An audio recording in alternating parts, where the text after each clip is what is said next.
Dear Kuya Totoy o Lola Hubad. Dear Kuya Totoy og Lola Hubag, ako di ay si Darwin, taga Upper Kitana, Davao Occidental. Share ko lang ninyo kining akong problema sa akong uyab. Pila namang gud ka bulan nga wala siya nagparamdam nako. Hoy, kinsa may imong sigihan og lili di ha? May lain pa ba? Ay si Rhea, ang imong ex? Unsay ex? Wa tawo may nagbulag no? O niya, kay wa naman siya nagparamdam. Unsa may buti pasabot day ana aber? Baw ganin na ako gikatingad-an. Basin wa na to diri sa ato. O niya, asa magha siya? Aba, malay ko. Paita pero ani pagkabutang nga, uy. Rhea, asa na magkamahal ko? Kuya Totoy og Lola Hubag, 4 months nang wala nagparamdam sa ako si Rhea. Pait kaayo nga ako, gasigig handom nga mobalik siya. Pero ambot gyud, kung iya pa ba kong balikon, nga wala namang gyud siya gaparamdam, bisag text naman lang unta. Hay nako kuya, dili ka ba makasabot sa gisulti sa operator? Di na ma-reach ang imuhang ginatawagan. Posible nga nagkambyo na siya og number.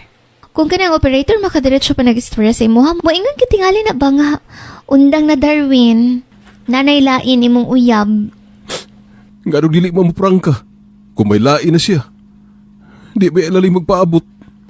Sakit kay dughan ba nga magsigi ka kandom? Hala ka uy, seryoso man gyud ang imuha kuya. Arago ko bugal-bugali diha. Di ra balalim. Sorry na good. Ay, kaloy sab nimo kuya Darwin uy. Kalimtan na lang dito nimo si Rhea. Pangita na naglain? Mahal ko si Rhea. Okay, fine. Wala na ko'y gisulti. Ikaw na'y bahala ng gibati nimo. Asa ka naman, Rhea? Please, balik na, mahal ko. Balik na. Kuya Totoy og Lola Hubag, nga nang wala naman nagparamdam si Rhea. Ug unsa may akong buhato ni ini, Kuya Totoy og Lola Hubag, nga mahal ko man siya kaayo. Gusto ko siyang pangitaon, pero asa man pod, hinaot, nga inyo akong matabangan. Dini na lang kutob, ug daghan kayong salamat. Magpaabot. Darwin Malbino.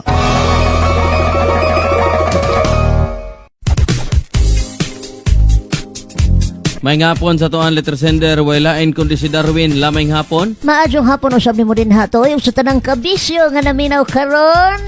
Aritang Darwin. At tuon mo sa ilahang balay. Bitaw dong, pero di ka sige pangutana og asa na siya. Gawas lang kung nilaya siya. Pangutanon mo iyahang mga friends. Kung dili makontak sa FB, kung dili makontak sa Messenger, kung dili makontak sa cellphone, find her friends. Parinte. Lugar nga kasagaran kinadtuan ninyo. Pero dili gani gihapon, ay nalagpog sabay. No, basta di na gusto mo paramdam sa imo, di ba la? Mauman, pero buhataon na ang tanan nga pwede nimong buhaton. Usa ka mo surrender na gyud nga, wa na gyud. Suko ka na. Sangan nga wa siya nagparamdam, ibig sabihin di na interesado nimo. Wala na love sa imuha. Or basin lang pod, di ta mo guna-unag di maayo, basig na di maayong nahitabo siya ha. Pero mailhan man na nimo kung di na gyud magparamdam kay sa iyang social media, mo post mo gina dito kung unsa iyang kabisihan. Busy siyang karir, pamilya, na problemang giagian, or na siya'y laing bagong gihigugmaron.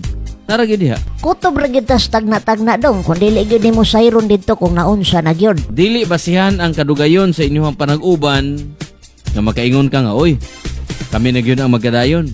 Kay 4 years na mi nagkuyog, ang uban 10 years nagbulag gihapon.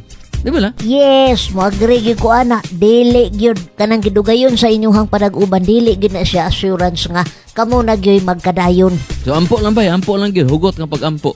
Kapit lang. Amping kanunay, ayaw pag sagdihin mong kaugalingon, kaon dagang pagkaon, ilang dagang tubig, tulog sakto, exercise. Ako si Kuya Totoy. Ug ako si Lola Hubad. Hayahay! Always your number one. SM Radio Station.